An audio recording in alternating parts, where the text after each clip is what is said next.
মানুষ ভালোবাসে ভালো থাকার জন্য। কেউ যদি আপনাকে বলে আমি তোমাকে নিঃস্বার্থ ভালোবাসি, তাহলে বুঝে নেবেন এটা পৃথিবীর সবচেয়ে বড় মিথ্যাগুলোর একটি।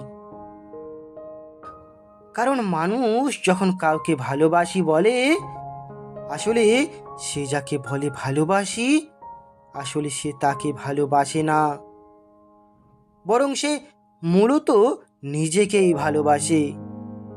মানুষ নিজের সুখের জন্যই অন্যকে পাশে চায়।